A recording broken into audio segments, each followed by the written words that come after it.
साथियों, आज हम सुंदरकांड का जीवन उत्कृष्ट बनाने के जो क्रम में व्याख्या मनोवैज्ञानिक रूप से कर रहे हैं उसका भाग 8 में चर्चा कर रहे हैं।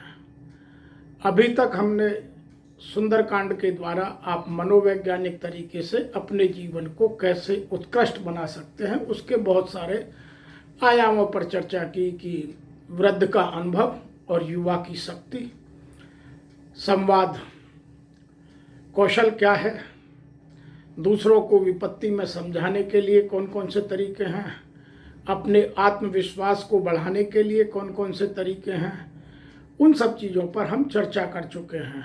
और सुमति और कुमति व्यक्ति के अंदर ही होती हैं। सुमति मीन्स सकारात्मक विचार और कुमति मीन्स नकारात्मक विचार। और हम किनका पोषण करते हैं, किनको आगे बढ़ाते हैं, यह उस पर निर्भर करता है। और आज हम इसी क्रम में सुंदरकांड के दोहा संख्या 43 से लेकर 48 तक की व्याख्या करेंगे।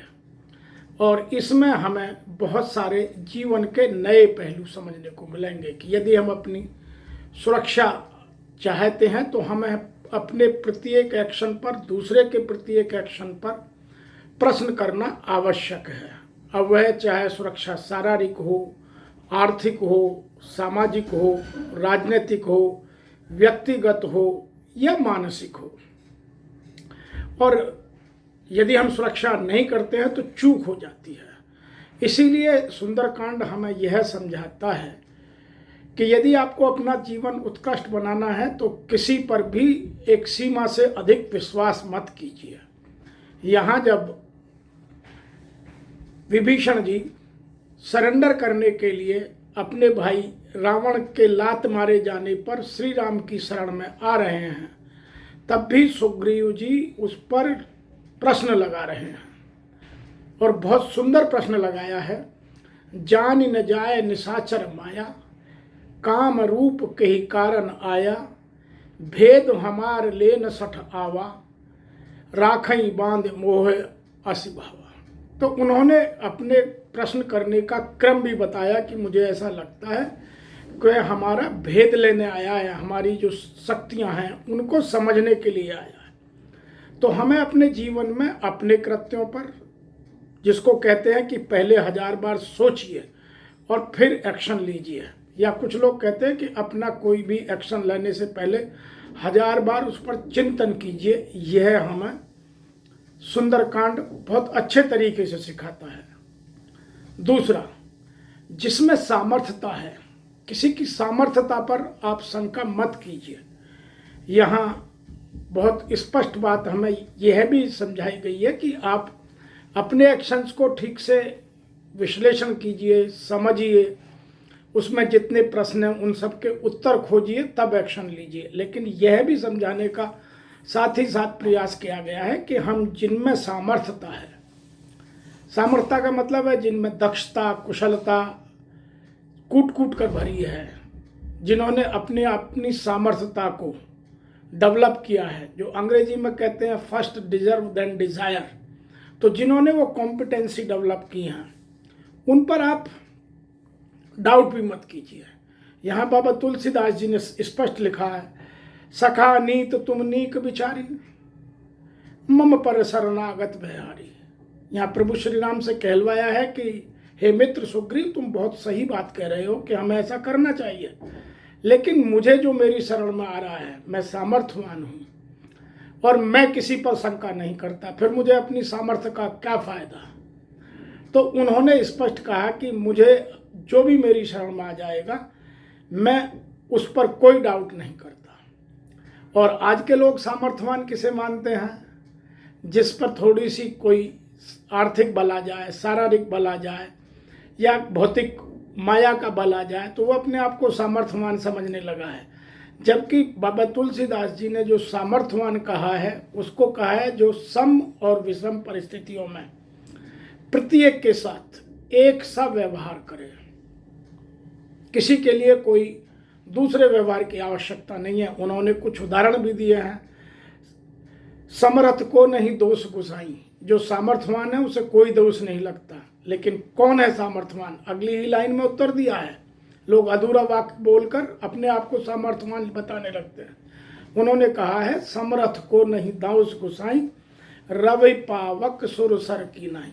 उन्होंने सामर्थ्यवान, रवि में सूर्य है, पावक आग है, आग में जो हाथ डालेगा वही जलेगा, वो अच्छा हो बुरा हो, दुष्ट हो या अच्छी शांति प्रवृत्ति का हो, पवित्र आत्मा हो, जो भी हो, बच्चा हो बुजुर्ग हो, किसी धर्म संप्रदाय जाति का हो, जो हाथ डालेगा वही जलेगा, सबको ऊष्मा देती है।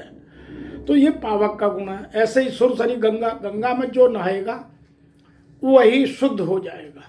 उसमें वह नहीं देखती कि ये कोढ़ी है, ये बीमार है, यह अच्छी आत्मा है, यह अच्छे घर का है, यह नीच घर का है, यह अमीर है, यह गरीब है। गंगा किसी को नहीं देखती, सबकी शुद्धता पवित्रता पैदा करती है। तो यहाँ यह हमें समझाने की कोशिश की गई है कि यदि हमने अपनी सामर्थ्य इतनी डेवलप कर ली है, हमने अपनी कॉम्पिटेंस इतनी बढ़ा ली है, तो फिर हमें किसी पर डाउट करने की भी आवश्यकता नहीं है। यहाँ एक बात और भी कही गई है कि आप बड़ा सोचिए। लोग बहुत छोटा सोचते हैं और छोटा सोचने में फंस जाते हैं। तो यहाँ बाबा तुलसीदास जी ने स्पष्ट रूप से समझाने की कोशिश की है कि आप जितना बड़ा सोचेंगे उतना ही आपका बड़ा औरा होगा। उन्होंने राम जी के माध्यम से क्या कहा है, शरणागत कहूँ जेत अजही निज अनहित अनुमान, ते नर पावर पाप में तिन्ही विलोकत हान। जो लोग ये किसी शरण में आने वाले व्यक्ति को लाभ हानि की वजह से तजते हैं कि इसके आने से मुझे हानि होगी, इसके आने से मेरी शत्रुता बढ़ जाएगी, इसके आने से मुझे नुकसान होगा, और फिर उसको अपने पास नहीं आने देते हैं, तो वो लोगों को पाप लगता है। वो पापी हैं, वो सामर्थ्यवान नहीं है। और जो इन चीज़ों का अध्ययन नहीं करते, अपनी सामर्थ्य पर करते हैं, वो किसी के साथ भी भेदभाव नहीं करते। यही रामचंद्र जी का महत्व है, यही पुरुषार्थ हमें यहाँ जताने की कोशिश की गई है। दूसरा, आप कोई और विश्वास आपकी सामर्थ्य पर, आपकी क्षमताओं पर, आपकी दक्षताओं पर, आपकी कुशलताओं पर करे या ना करे, आप अपनी क्षमताओं पर, अपनी सामर्थ्य पर, अपने दृढ़ विश्वास पर जरूर विश्वास कीजिए। यहाँ बाबा तुलसीदास जी ने बहुत स्पष्टतया में ये समझाने की कोशिश किया, जो पै दुष्ट हृदय सोई होई, मेरे सुनमुख आव की सोई, निर्मल मन जन मोहि सोई पावा, मोह कहाँ कपट, मोह कपट छल छिद्र न भावा। प्रभु श्री राम कह रहे हैं कि मेरे पास जो भी आता है, मेरे सन्मुख जो भी आता है, वह अपने दुष्ट हृदय से पवित्र हो जाता है। मेरे सामने दुष्ट व्यक्ति आ ही नहीं सकता। और क्योंकि मुझे निर्मल जन मन, जिसका निर्मल मन है, मुझे वही अच्छा लगता है, तो मेरे पास केवल वही आएगा। और जिसके मन में छल होगा, कपट होगा या अहंकार का भाव होगा, वो कभी भी मेरे पास नहीं आ सकते। तो यह स्पष्ट उदाहरण देकर के हमें समझाने की कोशिश किया कि आप अपनी क्षमताओं का आकलन कीजिए। कपट का, छल का, किसी के साथ धोखे का कभी आपके जीवन में कुछ महत्व नहीं हो सकता। एक बात और भी कही है कि जो सभीत आवासर नाई, राखों ताए प्राण की नाई। मर्यादा पुरुषोत्तम राम ने यहाँ एक उदाहरण और दिया कि जो किसी भी कारण से भयभीत होकर के, वह चाहे जैसे विभीषण रावण के भय से आया, हम भी कई बार अपने जीवन में कई बार जो भय से लोग आते हैं हमारी शरण में, उनको नहीं बचाते हैं। हम अपने क्षत्रिय धर्म से पीछे हट जाते हैं। आज राजनीति में देखिए, लोग केवल मतलब से लोगों को जुड़ना और अपने आप से अलग करने का, कॉरपोरेट में देखिएगा, जिनसे मतलब हल होता है उनको जोड़ते हैं, बाकी सबको छोड़ देते हैं। आप समाज में देखिएगा, आज समाज में परिवर्तन क्यों आया? क्योंकि हमने अपनी क्षमताओं पर विश्वास करना बंद कर दिया, छल कपट दंभ इन सब का सहारा लेना शुरू कर दिया। तो यहाँ हमें बाबा तुलसीदास जी ने इन दोहों और चौपाइयों के माध्यम से हमें समझाने की बहुत स्पष्ट तरीके से कोशिश की है, ताकि हम इन चीज़ों को समझकर अपने जीवन को उत्कृष्ट और उन्नत बना सकें। अगली बात, जब विभीषण जी रामचंद्र जी की शरण में आ रहे हैं तो उनके मन में भी बहुत सारी शंकाएं हैं।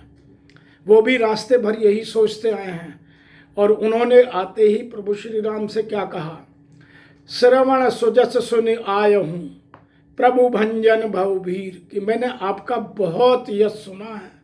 श्रवण सुजस आया हूँ, मैं आपका सुयश सुन के आया हूँ कि आप जो भी आपकी शरण में आते हैं उसके भय को हर लेते हैं। त्राहि आरति हरण शरण सुखद रघुवीर, कि आप मुझे बचाओ, मैं आपकी शरण आ गया हूँ। तो यहाँ विभीषण जी ने आते ही रामचंद्र जी को शंका की शरण से कहा कि मैंने नाम सुना है, देखूंगा पहली बार। तो रामचंद्र जी ने पहले उनको गले लगाया, पास बैठाया, परिवार की कुशलता पूछी, खल मंडली के साथ तुम अपना धर्म कैसे निभाते हो, और ये यहाँ वर्णन किया और बड़े स्पष्ट तरीके से खलों का वर्णन किया। तब लगे हृदय बसत खल नाना, लोभ मोह मच्छर मद नाना। उन्होंने स्पष्ट कहा कि जब तक आपके हृदय में तरह तरह के खल बसे हुए हैं, उन्होंने खल राक्षसों को नहीं कहा। यहाँ आप देखिएगा जो हमारी मनोवैज्ञानिक खल हैं उनको समझाने की कोशिश की है, और वो कौन कौन से खल बताए हैं। तब लग हृदय बसत खल नाना, हृदय में कौन कौन से खल लगते हैं, लोभ मोह मच्छर, मत्सर मीन्स हमें मद, और हमें अपनी बड़ाई का, मान सम्मान का, घमंड, अहंकार, ये सब जो हो जाता है, ये सब हमारे खल हैं। तो यदि हमारे जीवन में लोभ है, मोह है, लालसा है, स्पृहा है, ममता है, कपट है, तो हमारा जीवन कभी भी उत्कृष्ट बन ही नहीं सकता। इसलिए इन सबको खल कहकर हमें समझाने की कोशिश की है। एक और इन्हीं जो 6 दोहों की या चौपाइयों की हम व्याख्या कर रहे हैं, इनमें एक बात और कही गई है कि एक अच्छा सकारात्मक विचार हजारों नकारात्मक विचारों को ऐसे समाप्त कर देता है जैसे एक हजारों साल से बंद अंधेरे कमरे में छोटा सा दीपक जलाने से सदियों का अंधकार क्षण भर में प्रकाश में बदल जाता है। इसीलिए उन्होंने यह तुलना यहाँ बाबा तुलसीदास जी ने कई तरीके से हमें समझाने की कोशिश की है कि हमारे जीवन में कहाँ अंधेरी रात है, किस तरह का हम दीपक जलाएं। तो ये मनोवैज्ञानिक उत्थान की बात सुंदरकांड करता है। इसीलिए मैं बार बार कहता हूँ, जिसने एक बार सुंदरकांड को मनोवैज्ञानिक रूप से समझकर अपने मनोविज्ञान को ठीक कर लिया, वह अभय मतलब बिल्कुल निडर हो जाता है, आत्मविश्वास से भर जाता है, किसी तरह का उसमें कोई संशय शंका नहीं बचती। उसके जीवन के आधी समस्याएं स्वतः समाप्त हो जाती हैं। वह लाइफ के प्रत्येक चैलेंज को स्वीकार करता है और अपनी अच्छी आदतों का विकास करता है। तो यहाँ उन्होंने क्या कहा है, ममता अंधेरी रात है, इन दोहों को यदि आप पढ़ेंगे, और राग और द्वेष जो उल्लू को रात्रि प्रिय है, उसी तरह से वो यहाँ बदलने की बात कर रहे हैं कि हमें इसी तरह से प्रिय है। तो हमें अपने जीवन में इन चीज़ों को समझने की आवश्यकता है, और जब तक हम इन सब चीज़ों को नहीं बदलेंगे तब तक हमारे मन में ये बहुत सारे क्रम अपने जीवन में चलते रहेंगे। इसीलिए हमें इन चीज़ों को सुधारने की आवश्यकता है। यदि हमने नहीं सुधारा तो हम अपने जीवन को अपने तरीके से जिएंगे, उत्कृष्ट जीवन नहीं जी सकते। इसीलिए हमें अपने जीवन को उत्कृष्ट बनाने के लिए अपने जीवन में सुंदरकांड में दिए गए मनोवैज्ञानिक विकारों को दूर कर अच्छी आदतों को विकास कर अपने जीवन को उत्कृष्ट बनाना आवश्यक है। एक और अच्छी बात बताता हूं मैं यहाँ कि जब तक हम ममता या राग द्वेष रूपी उल्लू की तरह रात्रि में भ्रमण करते रहेंगे, तब तक हम अपने जीवन में सार्थक और सकारात्मक विचार उत्पन्न कर ही नहीं सकते। यदि आपको अपने जीवन में सार्थकता लानी है, अच्छे विचार उत्पन्न करने हैं, तो हमें इन चीज़ों को छोड़ना ही होगा। ममता को, लोभ को, लालच को, इन सब चीज़ों को छोड़ना होगा।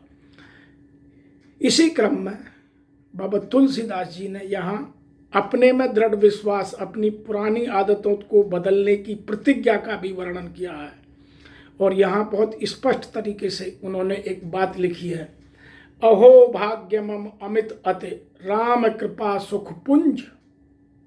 अहो भाग्यमम अमित अति राम कृपा सुख पुंज, देखऊं नयन विरंच शिव सेव जुगल पद गंज। कि मेरे को यदि ये इन सब चीज़ों में कोई कमी भी रह गई है तो मेरा अहोभाग्य है।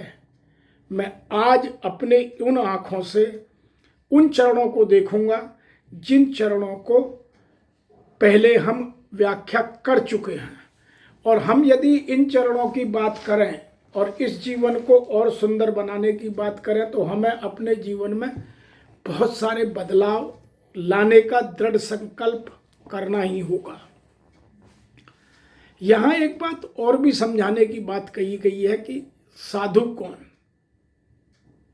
साधु वो नहीं जो गेरुआ कपड़े पहन ले या गृहस्थ आश्रम को छोड़कर संन्यास लेकर कहीं जंगल में चला जाए, पहाड़ों में चला जाए, कंदराओं में चला जाए या सर घुटा ले। उन सब की बात बाबा तुलसीदास नहीं करते।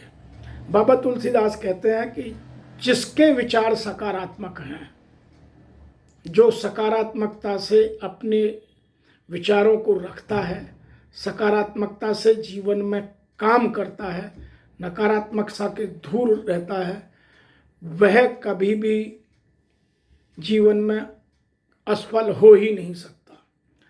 तज मद मोह कपट छल नाना, करऊं सद्ध ते साधु समाना। किन किन को तज दे? जो मद को, मोह को, कपट को, छल को, जो पहले उन्होंने बताए, उनको यदि जो भी तज दे, वो जीवन के किसी भी क्रम में, किसी भी सोपान में हो, वह साधु हो जाता है।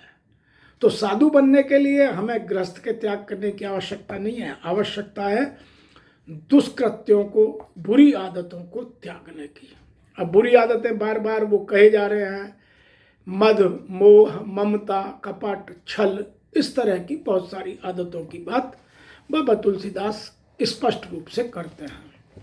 एक बात मैं और भी यहाँ कह दूं कि जिनकी बात बाबा तुलसीदास जी कहते हैं, उनकी बात सारे ग्रंथ करते हैं। अहंकार, लालच, छल, कपट छोड़ते ही हम सब साधु बन जाते हैं। कोई कुछ करने की जरूरत नहीं है, कहीं जाने की जरूरत नहीं है। दूसरी बात एक और भी कही है कि आप अपने जीवन में यदि उत्कृष्टता चाहते हैं तो समदर्शी बनिए। समदर्शी इच्छा कछु नहीं, हर्ष शोक नहीं भय मन माही। समदर्शी कौन? जो हर्ष में और शोक में, जिसको कोई ना, हर्ष में कोई खुशी नहीं, शोक में कोई गम नहीं, जो है उसको स्वीकारा। किसी भाव का कर्ता भाव समाप्त कर देना कि मैं करता नहीं हूँ, करता कोई और है, मैं केवल कर्म कर रहा हूँ प्रभु का नाम लेकर, जो मिलेगा वह मुझे स्वीकार्य है। वह समदर्शी हो जाता है। जिसको किसी भी कृत्य में अपनापन समाप्त हो गया, वह समदर्शी हो जाता है। तो यहाँ उन्होंने स्पष्ट रूप से समझाने की कोशिश की, हमें समदर्शी इच्छा कुछ नहीं। अपनी जिसने इच्छाओं को मार लिया। मैं यहाँ यह भी कह दूँ, बहुत सारे लोग छोटी इच्छाओं को छोड़कर बड़ी इच्छा करने लग जाते हैं। कुछ लोग मोक्ष की इच्छा करते हैं, वो भी एक इच्छा है। कुछ लोग स्वर्ग पाने की इच्छा करते हैं, वो भी इच्छा है।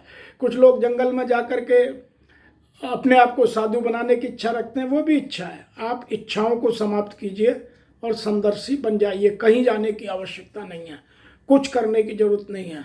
और यदि आप जीवन में वास्तव में मुक्ति चाहते हैं तो जब तक आप अपनी इच्छाओं की समाप्ति नहीं करेंगे तब तक आपके जीवन में कोई बदलाव नहीं आ सकता। सुंदरकांड हमें बार बार इस चीज को समझाने के लिए अनेक उदाहरण देता है। एक बात और भी कही गई है कि यहाँ बाबा तुलसीदास जी ने ममता को, क्योंकि ममता सारे दोषों को अपने पास बांध कर रखती है। यदि हमारे में लालच ना हो, हमारे में कामना ना हो, हमारे में मोह ना हो, तो फिर हम में आधे विकार स्वतः समाप्त हो जाएंगे। तो इसलिए ममता को उन्होंने धागा कहा है। सबके ममता ताग बटोरी, मम पद मन ही बांध कर डोरी।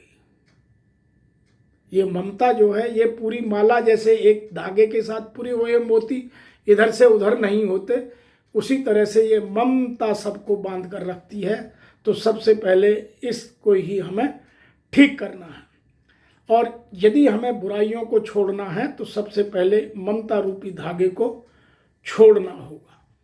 और जब हम धोखा, द्वेष, कपट, चोरी, अहंकार आदि सब को छोड़ देंगे तो फिर काम खत्म। ममता की वजह से हम ये सब करते हैं।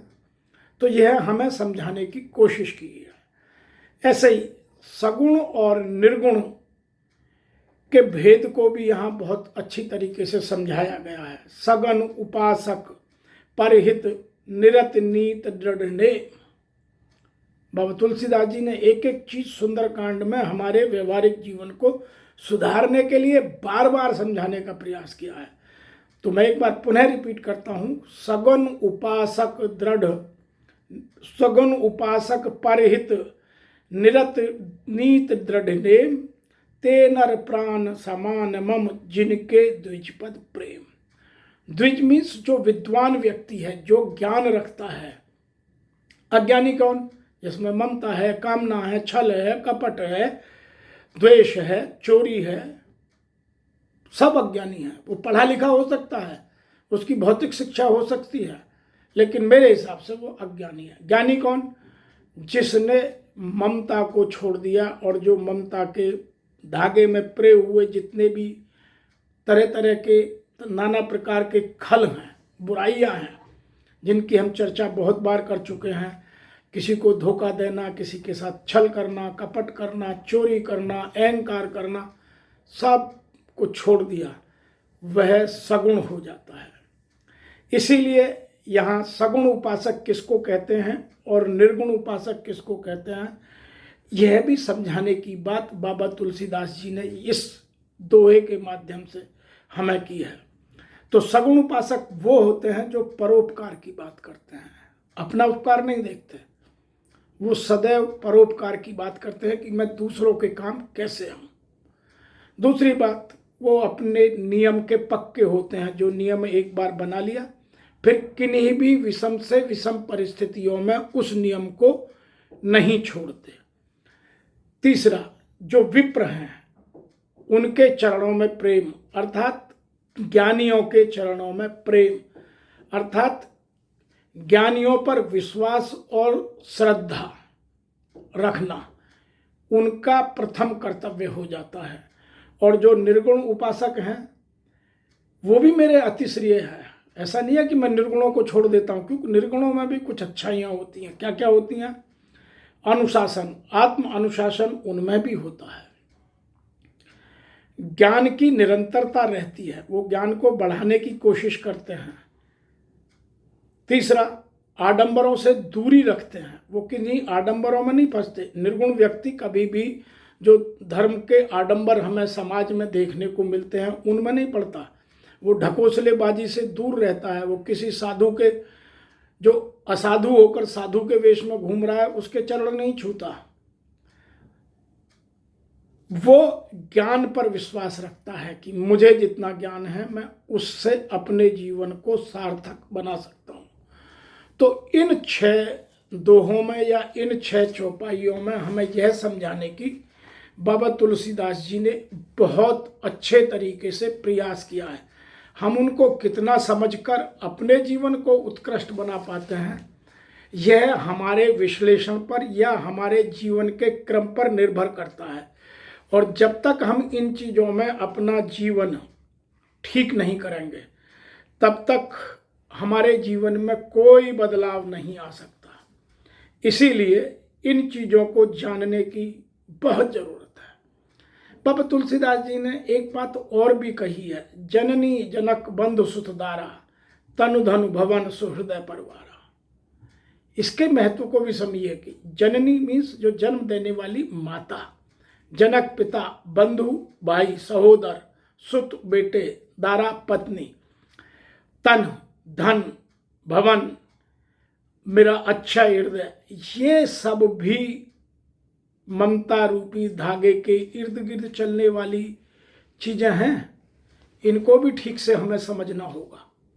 तो ऐसे बहुत सारे उदाहरण देकर उन्होंने हमें समझाने का प्रयास किया है। यहाँ एक बात और भी मैं एक गहनता के साथ आपके सामने रख दूं कि यहाँ काकभूषुंडी जी कथा सुना रहे हैं पक्षीराज गरुड़ को। तो उन्होंने भी एक बात यहाँ बहुत स्पष्ट रूप से कही है, सुनऊ सखा निज कहूँ सुभाऊ, जान भुसंड सम गिर जाओ, जो नर होई चराचर द्रोही, आवे सभय शरण तक मोही। वो कितना ही भी चराचर उसमें द्रोही रहा हो, कुछ भी रहा हो, एक बार यदि उसने उन चीज़ों का त्याग कर दिया तो मैं उसे सदैव के लिए अपने से गले लगा लेता हूँ। तो बहुत सारे लोग ये सोचते हैं कि हमने तो जीवन भर छल किया है, कपट किया है, लेकिन उसको छोड़ना उनके लिए मुश्किल हो सकता है। एक बार यदि हमने अपने जीवन में बदलाव ला लिया तो हमारा जीवन उत्कृष्ट बनने में देर नहीं लगाता। जो लोग ये कहते हैं ओल्ड हैबिट्स डाई हार्ड, वो इसी दोहे के ऊपर कहते हैं कि ये पुरानी आदतें आराम से नहीं छूटती। लेकिन मैं यह यहाँ कहने का प्रयास कर रहा हूँ कि एक बार आप दृढ़ निश्चय कीजिए, दृढ़ संकल्प लीजिए, आत्मविश्वास पैदा कीजिए और इन चीज़ों का आनंद लीजिए। यदि सुंदरकांड पढ़ने के बाद भी हमें दृढ़ निश्चय, दृढ़ संकल्प, आत्मानुशासन, जीवन के प्रति उमंग, जीवन के प्रति उत्साह, जीवन के प्रति सौहार्द, जीवन के प्रति आनंद और इन विकारों से दूरी, छल कपट, अहंकार, मद, मोह, ममता, कामना, इन सब से दूरी नहीं हुई तो फिर सुंदरकांड केवल हमने दूसरों को परेशान करने के लिए या हल्ला मचाने के लिए पढ़ा है। इससे ज़्यादा सुंदरकांड हमने नहीं समझा। सुंदरकांड का महत्व हमारे जीवन में तभी है जब हम अपने जीवन में धीरे धीरे एक एक बुरी आदत को छोड़कर अच्छी आदत का सम्मान कर उसको अपने व्यवहार में पैदा कर अपने जीवन को उत्कृष्ट बनाने का प्रयास करें। आज इन्हीं शब्दों के साथ सुंदरकांड के इन 6 दोहों की जो मनोवैज्ञानिक क्रम में व्याख्या है उसको समाप्त करते हैं और आगे के जो 2 भाग बचे हैं, भाग 9 और भाग 10, उसमें जो ज्ञान जितना बाबा सुंदरकांड ने उड़ेला है उसका आनंद लेते हैं। शीघ्र मिलते हैं, तब तक के लिए आप सभी के साथ इन शुभकामनाओं से विदा लेते हैं कि आपको हमारे विचार अच्छे लग रहे हैं, इसीलिए आप हमें सुन रहे हैं और अपने मित्रजनों तक, अपने प्रियजनों तक, अपने भावी पीढ़ियों तक इन विचारों को पहुंचाकर उनके जीवन को उत्कृष्ट बनाने का शीघ्र अतिशीघ्र प्रयत्न कर रहे हैं।